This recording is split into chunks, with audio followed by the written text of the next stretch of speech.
তো আপনাদের জন্য আজকে একটা ভিডিও নিয়ে আসলাম, যেটা বাংলাদেশের গাজীপুরে অবস্থিত। তো এই রাস্তাঘাটগুলোর যে অবস্থা, আপনারা তো ভিডিওতে দেখতেই পাচ্ছেন, গাড়ি তো দূরের কথা, মানুষও চলাচল করতে পারে না এই রাস্তা দিয়ে।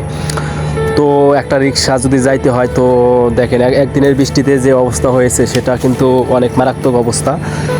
মানুষ তো চলতে পারে না, গাড়িগুলোও চলতে পারে না। তো এই অবস্থার কারণে আপনারা কি বলেন? আপনারা নিশ্চয়ই বলবেন যে এরকম কেন, বাংলাদেশের রাস্তাঘাট তো অনেক উন্নত। না ভাই, বাংলাদেশের রাস্তাঘাট এত উন্নত না যেটা আপনারা মোবাইলে দেখতেছেন বা এই ভিডিওতে দেখতেছেন। এরকমই বাংলাদেশের রাস্তাঘাট, প্রায় রাস্তাঘাটগুলাই এরকম যে যাতায়াত করার অনেক অসুবিধা হয়। এখানে অনেক কিছুই অবস্থিত রয়েছে, যে অনেক কলকারখানা রয়েছে, তারপরও রাস্তাঘাটের এই অবস্থা। মানুষ যে যাতায়াত করবে সেরকম কোনো ব্যবস্থা নেই।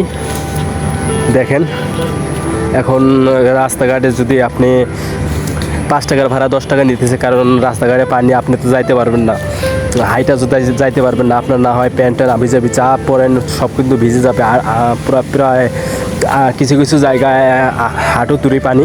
তো এরকম রাস্তাঘাট দেখে আপনি যাইতে পারবেন, আপনাকে 5 টাকার ভাড়া 10 টাকা দিয়ে যাইতে হবে। তো দেখেন কি অবস্থা, একদিন বৃষ্টি হলে রাস্তাঘাট দেখা যায় না।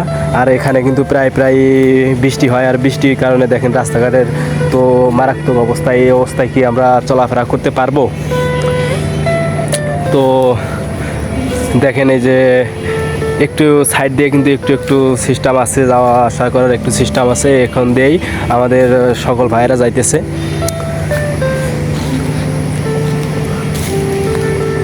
পুরো রাস্তাটাই এরকম, গাজীপুর থেকে চৌরাস্তা পর্যন্ত এরকম। দেখেন, আপনার বিখ্যাত কিছু রাস্তা আছে, যে তুরা রাস্তা বা বড় রোডগুলা, এইরকম রোডগুলোর মধ্যেও পানি হয়ে ভরে যায়। তো এরকম যে রাস্তার নিচ দিয়ে যে কোনো একটা সুড়ঙ্গ তৈরি করবে, তারাও কিন্তু সেটা তৈরি করেনি। আর তৈরি করলেও সবসময় খুলে দেয় না, কারণ দেখেন এত ভয়াবহ একটা অবস্থা। তো মানুষ যারা ঢাকা শহর আসতে চান, তো এই ভিডিওটা দেখেন, যে ঢাকা শহরের অবস্থা অনেক খারাপ। গ্রাম অঞ্চলে অনেক ভালো আছে, কারণ গ্রাম অঞ্চলে সব কিছু